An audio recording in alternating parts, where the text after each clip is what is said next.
AO3 tells me that there are 2 chapters so far out of 13. Uh-oh. For the prologue.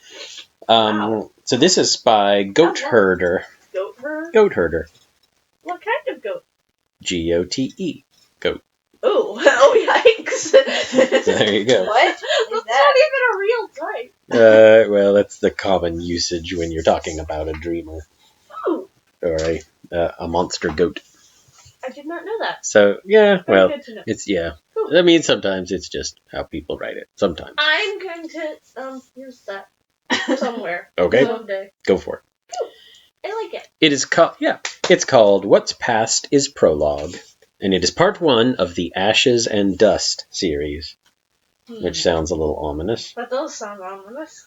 I will give you the summary. Summary. Long ago, 2 races ruled over Earth, humans and monsters. One day, a conflict brought the 2 races to the brink of all-out war. Only through the actions of a brave few was catastrophe narrowly averted. A tenuous peace was established, and humans and monsters have lived apart ever since. Many years later, the heir to the monster kingdom of Ebott, Prince Asriel, lives comfortably in the underground with his 2 adopted siblings, Frisk and Chara. Everything is fine. Until now. Chapter 1. Wow. Yeah. That's So, there's your setup. a lot of things. Okay, so they made peace? Humans and monsters made peace? Sounds like it. A tenuous peace, but Then it why sounds are like they they in the live underground? apart. Did they voluntarily move down where there's no light and sun and stuff? Well, these are questions that may... Why is Frisk and Chara there? Well, because of reasons. Okay. That will doubtless become clear. If they're not trapped down there, why are 2 humans living with them? Also a good question. So many questions just from a summary. Well, what's a big fat summary? Well, it was a, yeah. It's like the little blurb on the inside cover on the inside flap of the book. Mm-hmm. Yep. It's a book. It's going to be a book. It might be, yeah. Chapter 1, Innocence. Asriel collapsed to both knees in a bed of golden flowers. His body was pierced by dozens of cruel barbs that dug into his flesh. Uh-oh. Oh dear. Alright, you can stop now. I'd forgotten about this part. Anyway, horrible, angry screams assaulted him from every side. Every labored breath was agony. Even lifting his head to look at the buildings around him was painful. Yet somehow his eyes found their way toward the mountain that loomed in the distance, as if drawn by irresistible force. Why was he here? Why hadn't he just stayed in the mountain? It had always been safe there. No pain, no grief, just the people he loved and who loved him back. Who were they again? He only remembered Chara, and she was gone now, taken by the fate she had carved for them both. Yes? I hear some angry snufflings over there. I could tell when there's an angry intake of breath over there. Mount Ebott, his home, shifted and changed before his eyes. Stone warped into flesh and perverse organs. Foothills and roads became veins that pulsed in a rhythm with a maddening, beating heart. The weight of the ancient's will crashed against his soul like a tidal wave against weak, crumbling rock. Asriel cried out in agony as an unknowable pain tore through him, again and again and again. The torment was ceaseless. It shifted like the tides, offering tantalizing moments of relief only to snatch them away when he let down his guard. He could... Either you're snoring or I'm hearing Growls. quite angry growls. He couldn't remember anything. Family, friends, all seemed like hazy daydreams in that realm of madness. That life was someone else's. He had always been here, with it, and to it he would return. Asriel Dreamer was dead. If he accepted that fact, it would end. The pain would stop. He would be free. he could have Chara back again. A loud, distant voice cut through the torture that drowned his senses. It urged him to go on, promising in an angry, sorrowful cry that he would be sore for weeks if he dared to give in. He cracked open his maw, gasping for breath as the thorns dug even deeper into his flesh. Tears streamed down his cheeks as he grit his teeth and forced himself up onto one knee. She wouldn't have bowed before this thing. Asriel was certain that somewhere, somehow, she was watching him. He couldn't give in. He wouldn't give in. Not after all he had been through. He rose to his feet, a simple but powerful act of defiance against the being that ruled this place. The thing assaulted him again with a fury born of indignation at his obstinacy, forcing him back to his knees. It bellowed in 1,000 loud whispers, trying to drown out her voice. Over and over again it hissed its maddening mantra, "Return to us." Asriel lifted his head. A jet-black vine erupted out of the ground before him, covered in golden flowers and tipped with a thorn shaped like an arrowhead. It coiled back and then sprung toward him like a viper.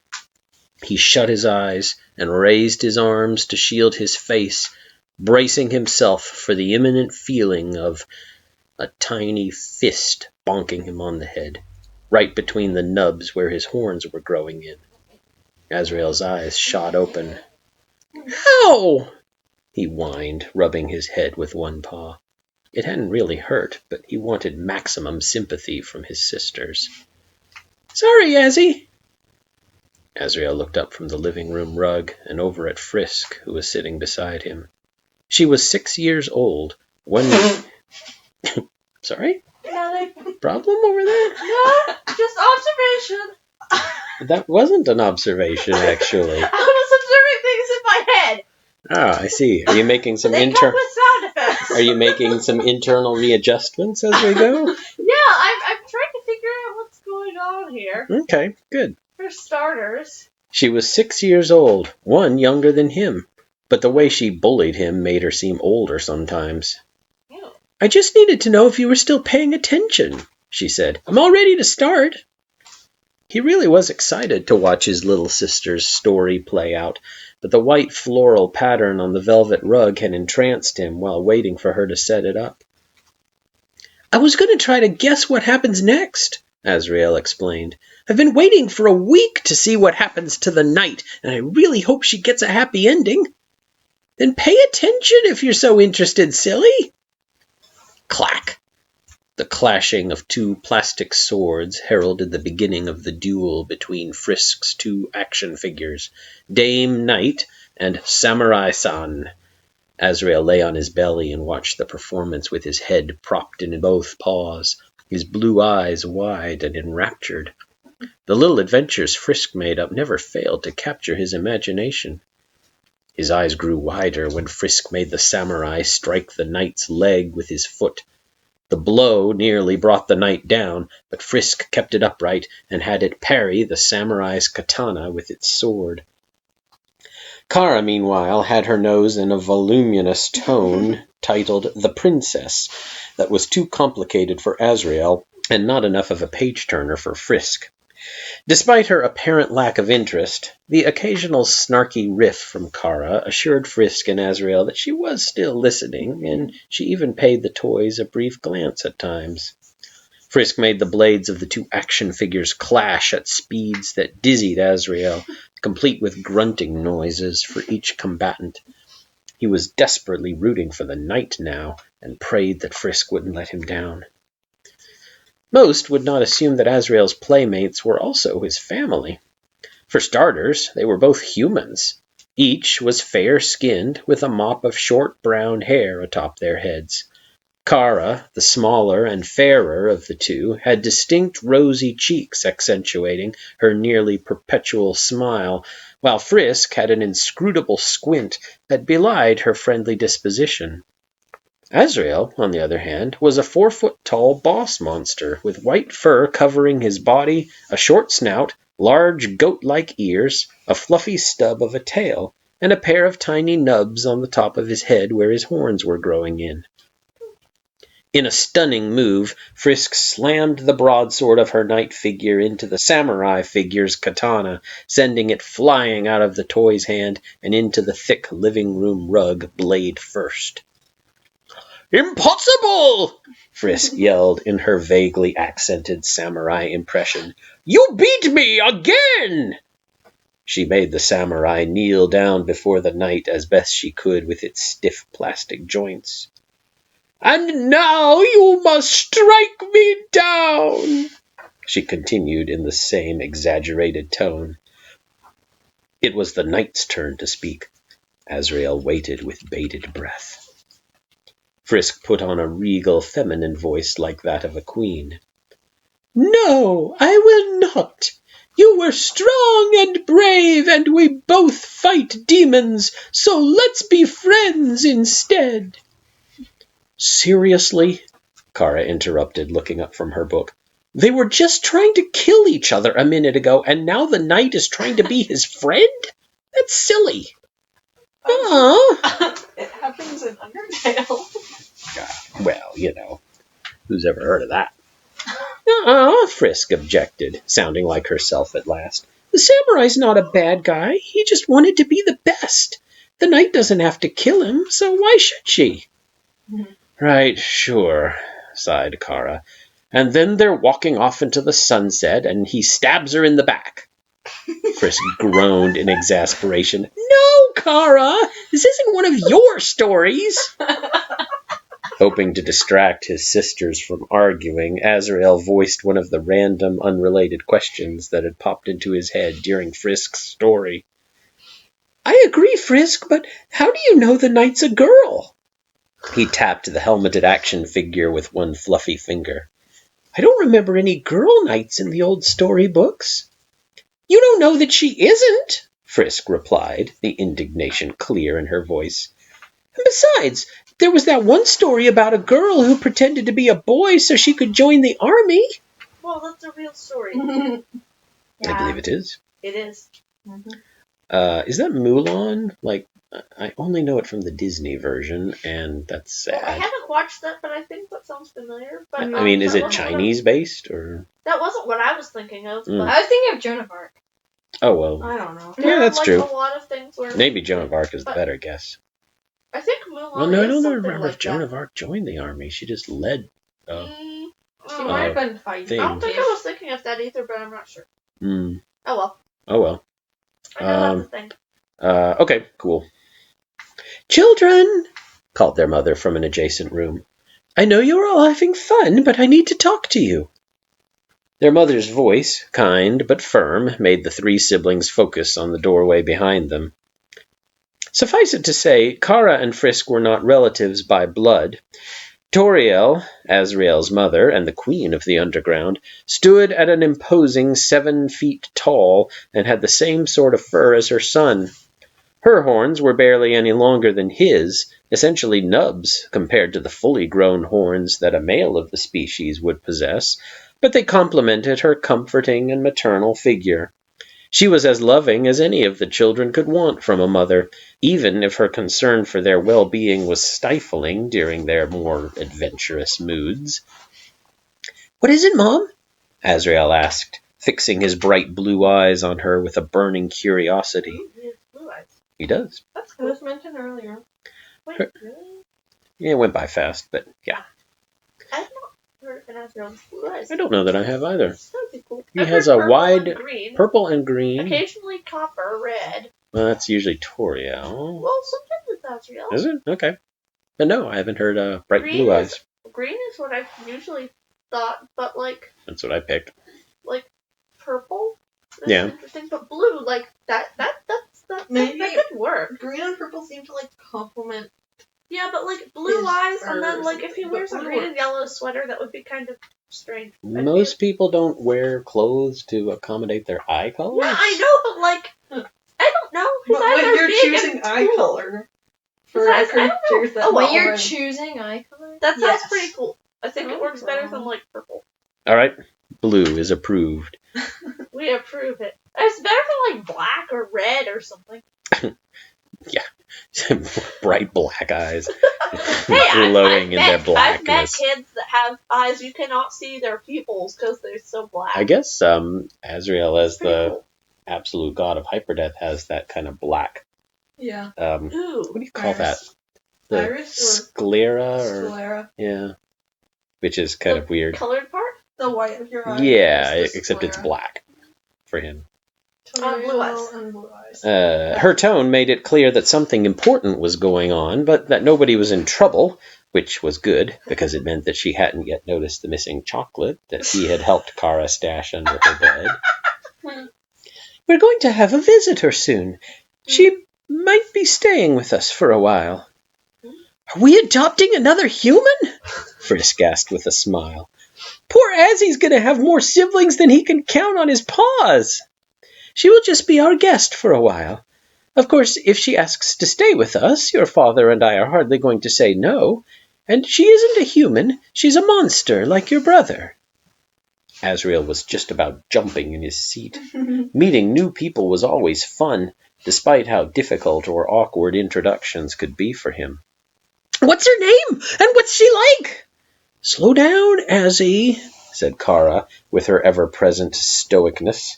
You'll get hiccups. You shall find all of that out by talking to her, my child. But she has been through difficult times recently and might be a bit shy. Red. Just do not pry and try to give her space if she wants to be alone. Understood? When's she getting here? Asked Chara. I do not know for sure. Your father is still working some things out, but he will bring her home as soon as he is able. It might be after you have all gone to bed, but I thought I should let you all know nonetheless. Thanks, Mom! I can hardly wait to meet her! Asriel's tail wagged in excitement as their mother returned to the kitchen to finish dinner preparations. She might not even be staying here longer than a day, Chara remarked once their mother was out of hearing range. I wouldn't get your hopes up. No harm in a little hope, Frisk replied with cheer. Azzy's going to be excited no matter what you say. She wasn't wrong. Asriel wasn't bored of his sisters, but he already found himself interested in this new person, especially with the mystery behind her reasons for staying with them. I mean, it's all really neat sounding, he murmured. I'm curious too, said Chara. I just feel like we may not get answers. What answers are those? Asked Frisk. Being the one with the most questions on his mind, Asriel answered first. Why is she coming to live with us, I guess? That and all the other stuff you gotta know about a friend. The three siblings went on to discuss the newcomer at length. They speculated about who she was, what she'd be like, as well as idle chatter about menial things, such as how it would be nice to have a use for that fourth controller on the game console. Chara seemed the least curious about their new roommate, but was far from disinterested, even if her concerns were more about whether a fourth kid in the household would cut into her share of desserts. Dinner and the hours after it passed, and their father still hadn't returned. Baths were being drawn before they knew it, marking the beginning of their bedtime routine. It seemed as though they would have to wait until the next day to meet the mysterious stranger. Soon, Asriel forgot his anxiety about making a good first impression as it came to the time for his nightly duties as a brother. Both Frisk and Chara possessed an acute fear of the dark that, while not totally out of the ordinary for their ages, made it impossible for them to sleep without third-party assistance. Their mother was weary at this hour, so Asriel took it upon himself to ensure his siblings got a good night's rest by staying in their room and reading to them until they fell asleep. Speaking of reading until you fall asleep. You mean to say that Are you Chara saying is I'm- afraid of the dark, and Azriel is being a big sibling and reading to Chara How so that old she's is It not does scared? appear. as Kara's though- like 6, as I mean, well as Frisk. I don't know that Kara's age was given, but I would It guess it's sounds somewhere like around the neighborhood there. Chara was the smallest or something. I'm I'm not sure what it said. I don't know if it gave an age for Chara. But I shall have a quick look up to see. that's I don't know. weird. That's Kara's weird. reading books that are Big. bigger than what Asriel would read. Anyway. I'm reading the dictionary. Also, War and Peace. Wow. Okay. No. But yes, apparently he reads stories to them. So there you go. We'll see. According to his sisters, Asriel's voice had a soothing quality to it which distracted them from their fears with fictional worlds and people from their books. Every day he sought, with all the vim and vigor a child his age could, new stories to entertain his beloved sisters with, from tales of brave knights vanquishing evil monsters to witty detectives outsmarting vicious crooks. Asriel read them all. Incidentally, this made him rather good at reading for someone his age. When their eyes drifted shut, Asriel would turn off the lamp he used to read by and return to his room to get some sleep himself. All the reading he did for his sisters tired him out, and that night was no different. His eyes shut moments after his head hit the pillow. It would have been a peaceful sleep, but mere hours later he returned to the waking world, called by Kara's voice. "Azzy, wake up!" The loud whisper was accompanied by a pair of small human hands shaking him awake. He opened his eyes, and after a few moments spent adjusting to the dark, saw Frisk and Chara standing by his bedside. "What is it?"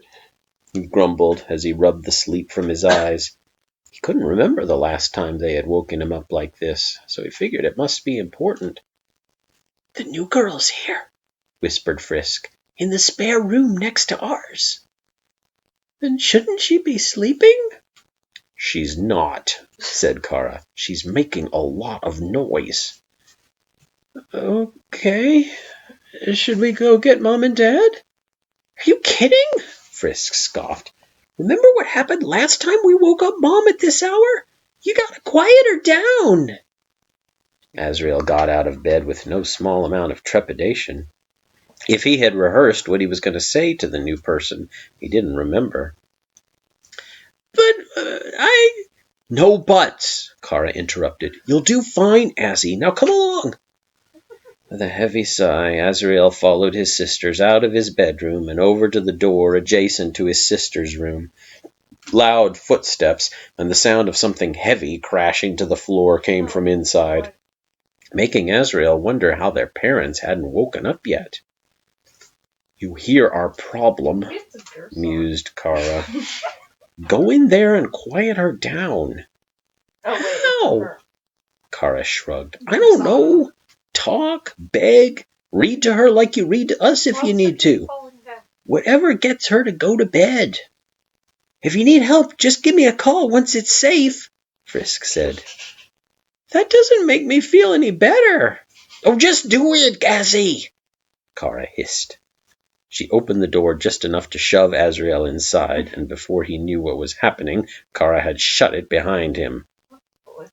The room's lights were on, allowing Asriel a clear view of his surroundings. A bureau sat against the left wall, with all its drawers lying scattered around the room. Next to the bureau was a wide-open door leading to a small, empty closet. The large, floral-patterned rug in the center of the room was rolled up, revealing that some of the floorboards had been pulled up before being clumsily replaced. More striking than the room's chaotic state was the monster who stood in front of the bed, holding one end up with a single hand and peering beneath it. Monsters in the... The stranger stood at an impressive height for a young monster, 4 feet and 8 inches compared to Asriel's 4'1".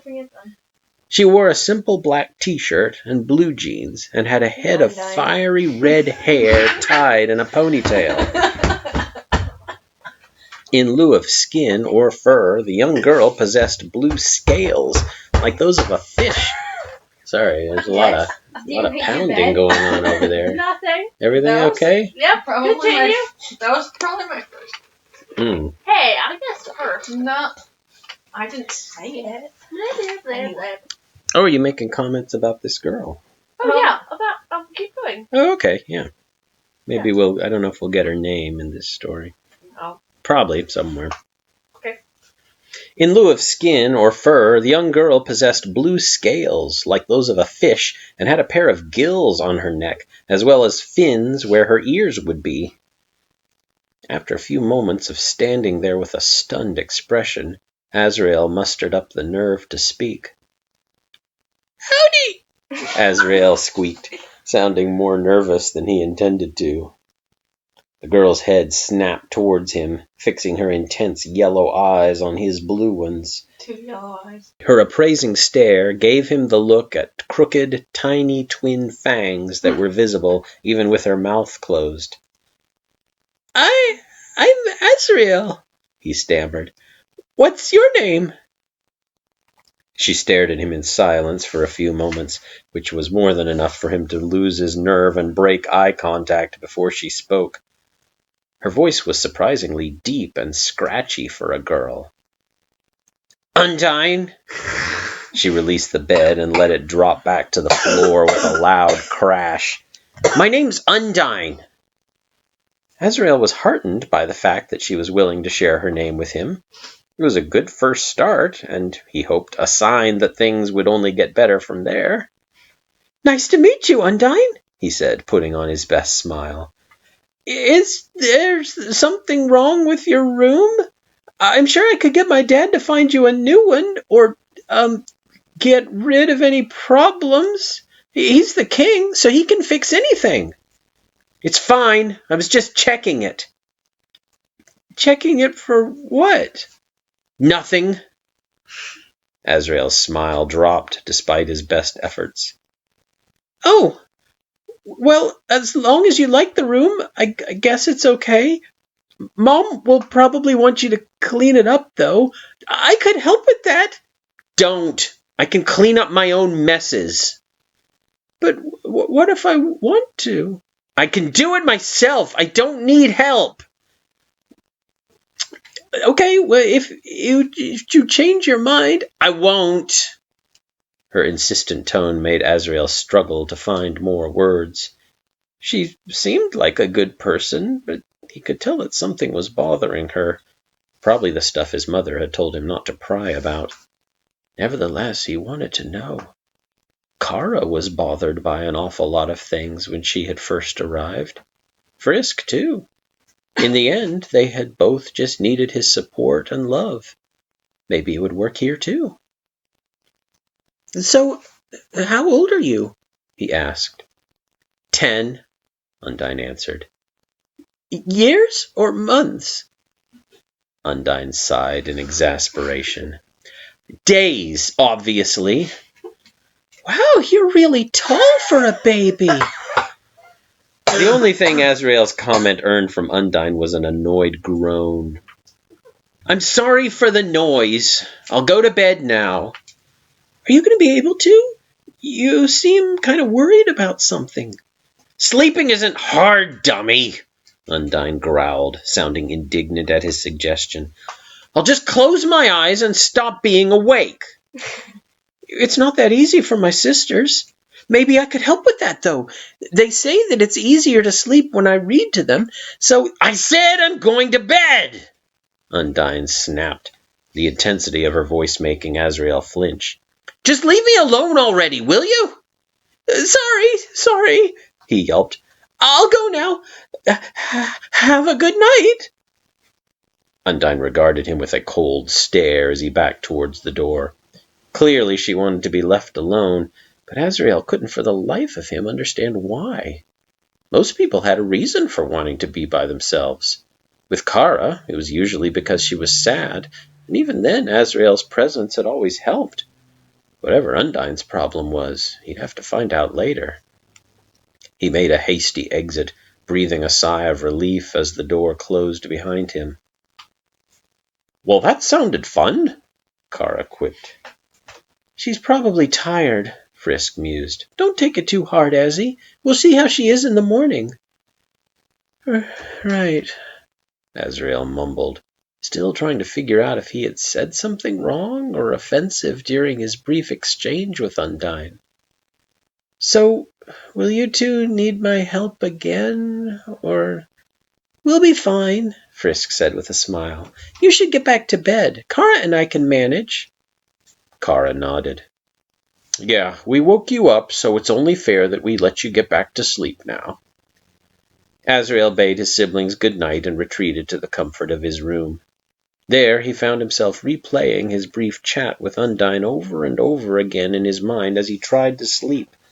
For the life of him, he could not figure out what he might have been able to do better or what he would do in the morning. Nevertheless, his curiosity remained, along with his desire to ease whatever pain she was going through. For now, though, all he could do was sleep. He awoke once more, almost before he knew it.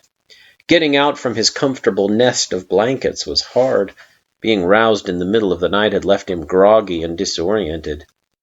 Still, he had important things to do today, so he dragged himself out of bed and swapped his pajamas out for a green striped shirt and comfortable sweatpants before heading out into the hall. The door to his sister's room was wide open, not unusual considering they always woke up before he did. The tantalizing smell of breakfast drew him to the stairs, and as he descended he began to hear unintelligible snippets of conversation from the kitchen. It sounded like Frisk was blathering to someone, with their parents chiming in at times. Someone and not Chara? Then maybe. It wasn't until he was nearly at the bottom that Asriel could tell Frisk was talking to Undyne. He couldn't make out what they were saying, but judging by the tones of their voices, they were getting along quite well. This was unsurprising. Frisk could be friends with anyone in the whole world if she put her mind to it. Hopefully she could smooth out whatever mistake Asriel had made when speaking with Undyne last night, and then he could be her friend too. She seemed like she needed one or two, maybe even 3 or 4. The idle chatter ceased when Asriel strode into the kitchen with a yawn. His parents and sisters were seated at the round table that took up a portion of the spacious kitchen, already well into breakfast. Undyne was standing by the door to the living room with a backpack slung over her shoulder and an impatient look on her face. Asriel's parents and Frisk gave him a warm good morning, while Chara gave him a nod of acknowledgement that Asriel had come to understand was her version of a greeting. "Good morning," Asriel replied with gusto as he waved to Undyne. Much to his dismay, she only replied with a gruff, "Morning." He decided not to let this dissuade him from trying to talk to her. She was probably just sleepy. "What's the backpack for?" Immediately she looked at the floor and shuffled awkwardly in place. A moment of silence passed before Toriel spoke up. "She will not be staying here, my child. Sir Gerson is on his way to come pick her up even as we speak." The news stung, and Asriel started to wonder just how badly he had messed up during their first conversation. "But why?" he bleated. "Her reasons are her own," Asgore stated in a stern but comforting manner. "We shall respect them and wish her the best." "Besides," Frisk interjected, "it's not as though we won't see her again. She'll still be living in the underground, just not with us. She and I already figured how we'll keep in touch and where and when we'll meet to play, so everything's fine." Hold up. If, the parents had already gone to bed when Asriel talked to Undyne at night, then why didn't they introduce Undyne to Asriel or anything like that? Like, they just assumed Asriel knew Undyne and Maybe Frisk weren't and surprised Chara when had said Asriel... something about it. Yeah, I would guess that Frisk kind of filled them in on. Or maybe they introduced Undyne to Frisk, and Frisk said, "Oh, well, we were there when Asriel met her last night." Maybe. You know, I dare say they kind of figured out that they were up in the night. Asriel was still confused by her departure, but Frisk's words put him somewhat at ease. Okay. Well, it was great to meet you, Undyne. I hope we'll see each other again soon." Still, Undine couldn't seem to look him in the eye, nor could she muster a response. Thankfully, before the silence became awkward, there was a loud knocking at the door in the living room. "I'll get it," Asriel offered, running past Undine and getting his paw on the doorknob before anyone else could rise from the table. Gerson, the strongest monster in the underground, stood behind the door. He was a two-legged, turtle-like creature who was only half as tall as Asriel's father. His height did nothing to diminish his stature, though, and everyone knew him as a brave and noble hero, the Hammer of Justice. Though, now that Asriel thought about it, he wasn't really sure exactly what sort of adventures had earned Gerson his title. "Hey, sonny!" Gerson exclaimed with a smile upon seeing Asriel. "Your sisters haven't given you any gray fur yet, I see." "Nope, they're still just as great as ever, Mr. Gerson." "Well, you ain't getting another from the sounds of it. Now, where's my young charge?" Undine walked over to the door with Asgore and Frisk close behind her. The king's ever-present smile widened upon seeing Gerson, an old friend of his. "Howdy, old boy," Asgore said with a friendly wave. "Got yourself a good night's rest before dropping by, I hope?" "Enough to handle the little tank here." Gerson cocked his head in Undine's direction. "Haven't had a wee lad or lass of my own, so this'll be an adventure of a new kind for me." Undine comically straightened her posture, as if standing at attention, and cleared her throat. "I'm not getting adopted! I'm gonna be your squire!" Her words were spoken with startling certainty for one her age. Even Gerson seemed taken aback. Well, how's about we talk about that once I got you all settled in, eh? I don't think you know what you're asking for, lassie." "Believe me, sir, I know exactly what I'm asking for." Asriel looked between his father, Undine, Frisk, and Gerson. The two adults seemed rather uncomfortable, but Frisk was as cheery-looking as ever. "She can do it, Mr. Gerson," chirped Frisk. "I might have only gotten to talk with her for a few hours this morning, but I think someday she'll be a great hero like you." Asriel caught Undine giving Frisk a faint but appreciative smile, one which vanished when she noticed him looking. "Gerson will do as he thinks is best," said Asgore, "for both her and the realm." "Aye, but I need to get to know the lass first. Are you ready to go?" Undine nodded and walked past Asriel to Gerson's side as Toriel left the kitchen to join the group. "Thank you," Undine said to the Dreamer family. "If there's anything I can do to pay you back—" "Don't worry about it," Frisk replied. "You're a friend now." Asriel smiled, despite how disappointed he was by Undine's departure. "And we're still here for you if you need us," he told Undine, "like good friends should be." Again she tried, and failed, to look him in the eye. "Thanks. I guess I'll see you around." "We will see you again," Asgore assured her. "It was a pleasure for all of us to make your acquaintance, and we look forward to being your friends in the years to come." Undine nodded and departed with Gerson, respectfully closing the door behind her. The conversation had put hundreds of questions in Asriel's young mind, and he chose to voice the biggest of them all as he sat down for breakfast. "Dad, what does being Gerson's squire actually mean?" Immediately his parents looked troubled, more so than Asriel had ever seen them.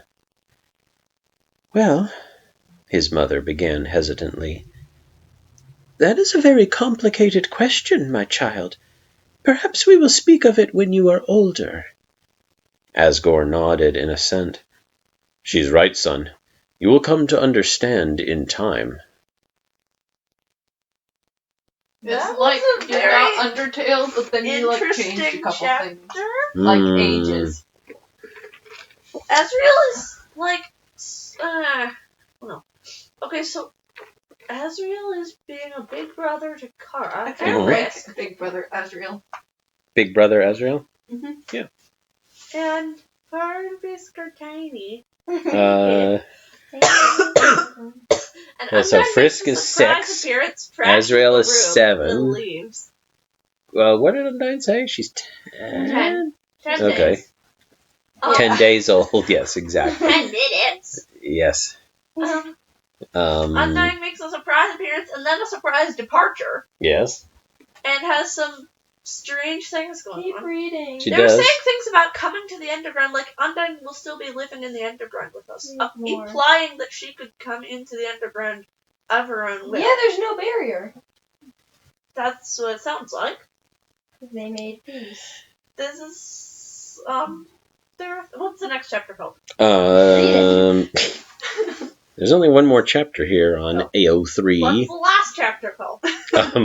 It's called Stars and Shadows. Stars and Shadows. Summary. A month after the first chapter of our story, the royal siblings and Undyne explore Waterfall together. So there you go. Interesting. Yes. Anyway, yeah, I think the entire prologue is done. I haven't finished it myself. I've read maybe half of it. If everyone dies, don't read it. Okay. That was a weirdo thing Asriel had going on at the start. Yeah, that was, wasn't it? Probably. It's when he was somewhere He was outside, wondering why he was outside, why he hadn't stayed where everybody loved him, although he couldn't remember who they were, except for Kara.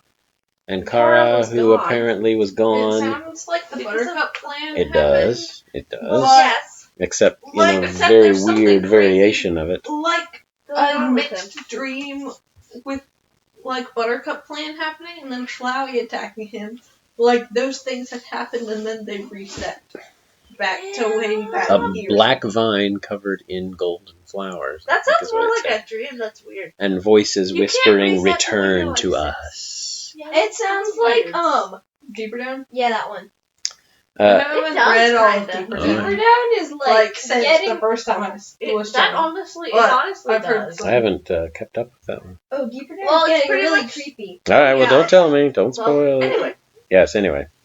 I Yes, forget but you're what right. happened last, Sudden but it was sudden really- tone shift. Oh, right. I think remember if I could be wrong. I think that prologue was added a little later. Yeah, I'm pretty sure it was, because when I first read it, it kind of started with the samurai and knight fight, that. and then the prologue was added. And Read the next chapter. I can't. Yeah, you can't. No, I You're can't. physically able to, therefore you will. It can let's do happen, but I am afraid it shan't. Oh, yeah.